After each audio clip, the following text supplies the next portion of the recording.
Como todos los viernes, las 10 en 10. Sí, las 10 noticias más importantes de esta semana en solo 10 minutos. Para que de manera fácil y rápida estés enterado de lo más importante de esta semana. No de las banalidades, no de las cosas que no importan o que no van a tener relevancia. No, de lo importante.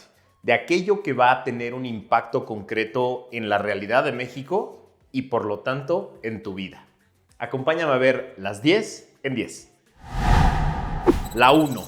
Año de Hidalgo. Adiós a la disciplina fiscal.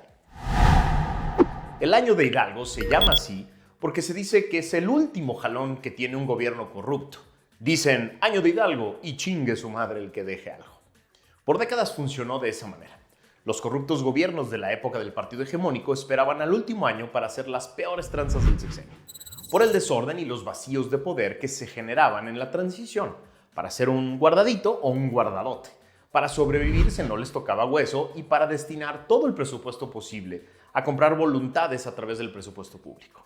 El viernes pasado se cumplió el plazo constitucional para entregar la propuesta de paquete económico 2024, que plantea un déficit presupuestario equivalente, agárrate, del 4.9% del PIB, es decir, el más alto desde 1989. Esto, además de la deuda más alta en décadas, que representa el 48% del PIB. Es decir, adiós a la disciplina fiscal que tanto presumió los primeros 5 años. ¿Qué es el déficit? El déficit es la diferencia entre el gasto y el ingreso, y se da como resultado de un enorme e histórico gasto equivalente al 26% del PIB. Es decir, al final el populista hizo lo que muchos especialistas predijeron desde el principio: privilegiar el gasto electorero a costa de la inversión, no generar ningún proyecto productivo que fuera realmente rentable, no buscar nuevas fuentes de ingresos, aumentar la deuda a niveles récord, desperdiciar miles de millones de pesos extras en obras mal planeadas y mal ejecutadas y quemar miles de millones de pesos tratando de mantener a flote al paquidermo llamado Pemex. Es decir, sin hablar siquiera de la sistémica e histórica corrupción impune del sexenio, estamos sufriendo al peor administrador público en las últimas 3 décadas. La 2. El inhumano desastre presupuestal en salud. Con la presentación el viernes pasado del paquete económico para el presupuesto de egresos de la Federación 2024, nos enteramos que el presupuesto asignado a la Secretaría de Salud disminuyó de 219,000 millones a tan solo 96,000 millones, una reducción del 55% en salud. Parte de esos recursos fueron a caer al bodrio administrativo llamado IMSS Bienestar. Este bodrio administrativo es un parche de emergencia creado al vapor por la caída reciente del fallido INSABI. Sí, ese bodrio que trató de sustituir al exitoso Seguro Popular, pero falló tan estrepitosamente que sus propios creadores lo destruyeron y trataron de aventarle toda la responsabilidad al IMSS, que de por sí ya no podía con sus propios problemas. El bodrio IMSS Bienestar, dicho por el propio Zoé Robledo en una reciente mañanera de agosto, opera solo en 16 entidades del país, es decir, en apenas de la mitad del país. ¿En qué entidades? Se preguntará usted. En puras entidades gobernadas por Morena: Baja California Sur, Campeche, Colima, Guerrero, Hidalgo, Michoacán, Morelos, Nayarit, Quintana Roo, San Luis Potosí, Sinaloa, Sonora, Tamaulipas, Tlaxcala, Veracruz y Zacatecas. Qué casualidad, ¿no? ¿Otro programa electorero? Sí, absolutamente. El flamante IMSS Bienestar solo contempla 85,000 millones para medicamentos gratuitos, lo que equivale solamente a 1,300 pesos para cada uno de los 65 millones de usuarios que prometió Zoé Robledo. Peor aún, el gasto asignado para la atención a la salud de cada usuario de esta institución equivale a tan solo 619 pesos. Son un desastre inhumano. La 3. La siguiente batalla: candidaturas para gobernar la Ciudad de México. Se viene la siguiente gran batalla electoral, la joya de la corona, la otrora bastión de Morena, la Ciudad de México.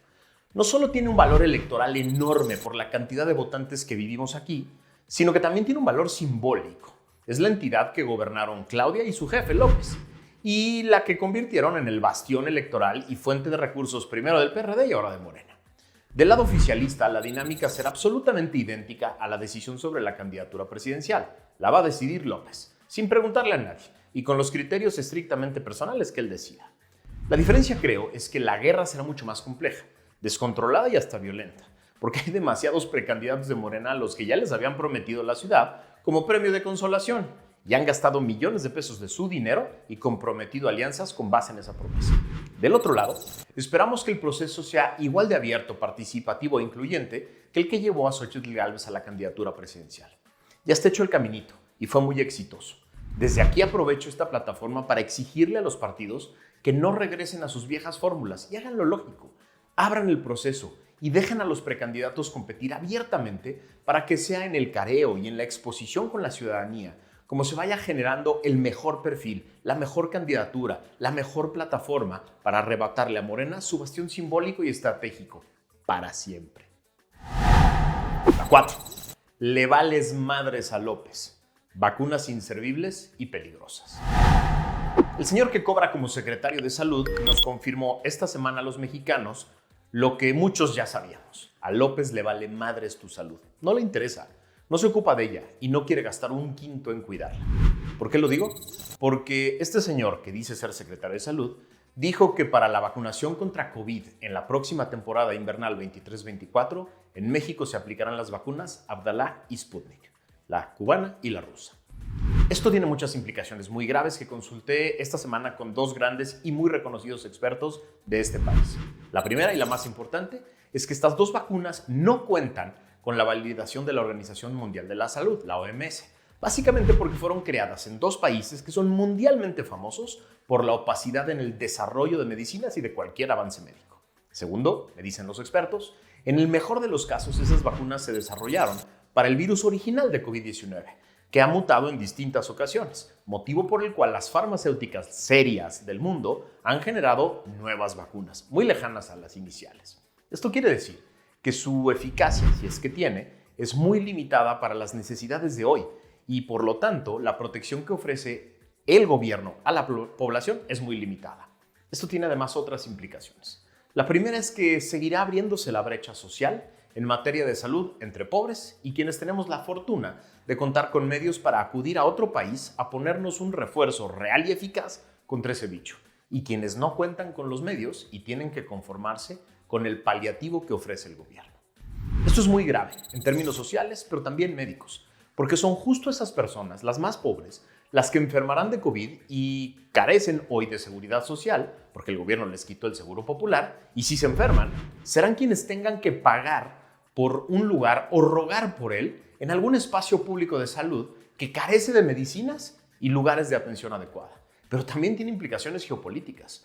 Comprar la vacuna cubana Abdala implica financiar a un régimen dictatorial, opresor y violento que utiliza estos recursos para pagar la represión y mantener el poder a costa de lo que sea. Por el otro lado, adquirir la vacuna Sputnik, la rusa, implica violar abiertamente el bloqueo económico que el mundo desarrollado y democrático ha impuesto a Rusia por su criminal invasión a Rusia. Todo mal. La 5. Nico, el nuevo rico del Obradorato. Gracias a un nuevo bombazo de Carlos Loret y el portal Latinos, que son ya la peor pesadilla del Obradorato, esta semana nos enteramos de que la familia de Nicolás Mollinedo, sí, el famoso Nico, ex chofer de López cuando este era jefe de gobierno en la Ciudad de México, se prepara para hacer un negociazo con el tren militar. El gobierno federal construye la estación Tulum al lado de un parque turístico propiedad de la familia Mollinedo Portilla y administrado por los hijos de Nico, Nicolás, Samuel y Isaac René. El terreno, de 64 hectáreas, tiene un cenote y cuenta con regaderas, palapas, áreas de comida, baños y un espacio comercial para la renta de snorkels. El hijo mayor de Nico se hizo del terreno en octubre del 2018, 2 meses después de que el presidente anunciara la construcción del tren militar. Es decir, estos visionarios hijos y familiares del exchofer de López se hicieron de ese multimillonario terreno en octubre del 2018 gracias a una donación de un tío, cuando López acababa de anunciar su capricho consentido y casualmente ahí, al lado, va a pasar una de las estaciones más famosas del tren militar, la de Tulum, que es además la que más ha devastado la selva. Hoy, ese parque vale millones. Qué visionarios y afortunados son los aliados de López, ¿no? Son una burla. La 6. Pemex quema 682 millones de pesos de tu dinero al día. Gracias a un estudio del INCO nos enteramos de que el pinche elefante blanco llamado Pemex nos ha costado, hasta hoy, Solo en este gobierno, 1.3 billones de pesos, sí, con B. Es decir, no solo es incapaz de producir dinero para el gasto y la inversión pública, el gobierno lo ha tenido que apoyar con 1.3 billones de pesos entre recursos que le ha transferido directamente a la empresa y recursos que le ha dejado de cobrar, y se prevé que estas ayudas continúen. Incluso se incrementarán durante el siguiente ejercicio fiscal ante un contexto macroeconómico que probablemente se traduzca en menores ingresos para la empresa. Tan solo para 2024, la Secretaría de Hacienda contempla una aportación patrimonial para Pemex de 170,000 millones de pesos para ayudarle a cubrir parcialmente el pago de amortizaciones de deuda y financiar sus actividades de inversión física. ¿Esta ayuda ha implicado una mejoría en las finanzas de Pemex, en la productividad o en la operación de Pemex? Ni poquito. Es solo dinero para tapar hoyos y sobrevivir, salir a flote pues. Es decir, el gobierno le ha regalado a Pemex 682 millones de pesos diarios. A ver, escucha bien, porque vale la pena que lo tengas muy claro. El gobierno de la autoproclamada austeridad le manda a Pemex 682 millones de pesos al día para que lo quemen en tapar hoyos financieros. ¿Sabes cuántas quimioterapias para niños con cáncer se pueden comprar con 682 millones de pesos? 13,640. Es decir, el gobierno quema al día en Pemex el equivalente a 13,640 quimioterapias diarias para niños. Diarias para niños. 7. Guerrilla de morenistas de medio pelo contra Xochitl.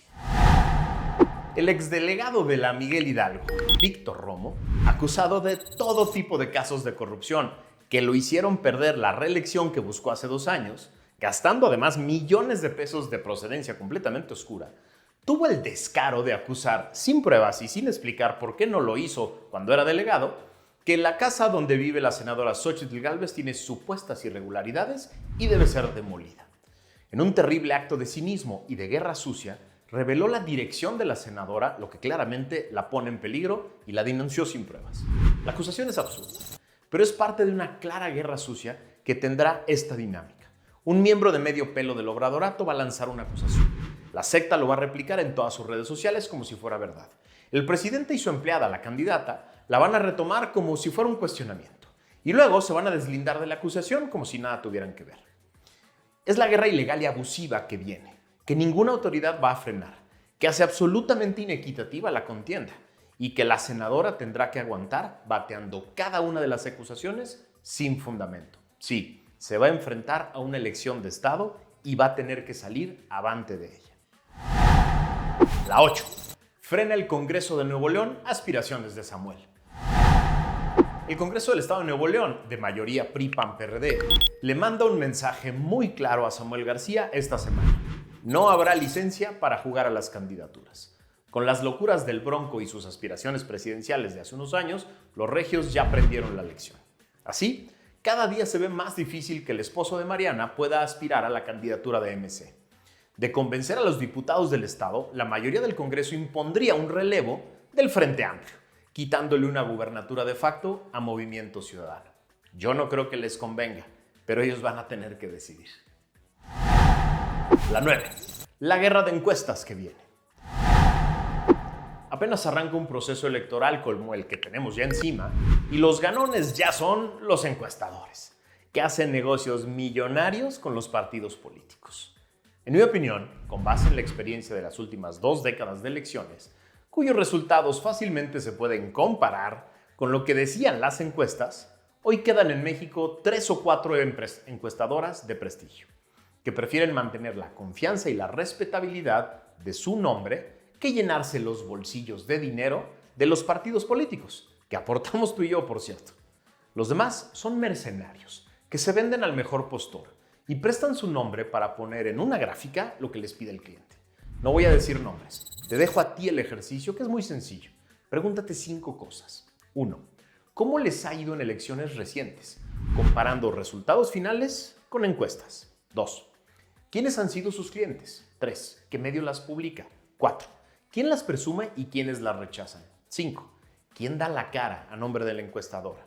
Así, con estos 5 elementos, vas a poder evitar ser víctima de esta guerra de encuestas que te puede poner muy nervioso si te dejas engañar. 10. Hoy es el Día Internacional de la Democracia.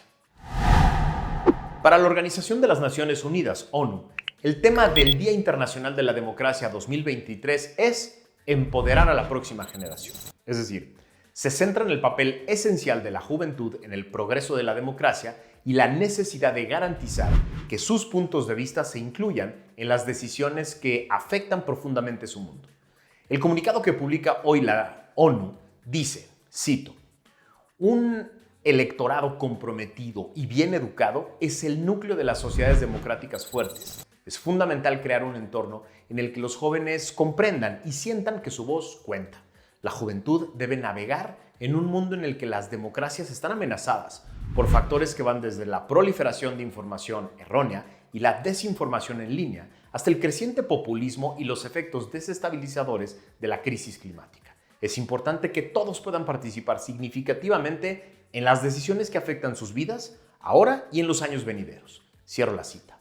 Este es uno de los más grandes retos que tenemos hoy en México, activar a los jóvenes y hacerlos sentir que su voz y sus temas cuentan y que por eso deben participar activamente en el proceso electoral 2024. En Factor Kaiser nos comprometemos a darle voz a los jóvenes, a sus temas y a sus preocupaciones, para hacerlos sentir parte de las grandes discusiones. Este es un espacio de ustedes. Factor Kaiser está creado para que jóvenes y personas de todas las edades se sientan incluidos. Ustedes jóvenes, éntrenle a la discusión, propónganme cosas, mándenme temas que quieren que traten, pongan preguntas, pongan comentarios aquí abajo. Es importantísimo que se sientan incluidos en las discusiones para que se sientan incluidos en la democracia.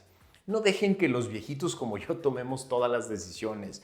No dejen que las personas que no tienen su edad, ni sus intereses, ni sus preocupaciones, ni están en sus plataformas, tomen todas las decisiones que afectan en sus vidas. Sí, las decisiones que tomamos los de nuestra generación afectan directamente en sus vidas y ustedes pueden ser parte de esta democracia. Ustedes pueden ser parte de estas discusiones. Vean a Factor Kaiser como un instrumento para que su voz se magnifique, crezca, cuente. Aquí está este instrumento. Está diseñado para que ustedes participen en la toma de decisiones, para que ustedes participen en las grandes discusiones. Acompáñame en este esfuerzo.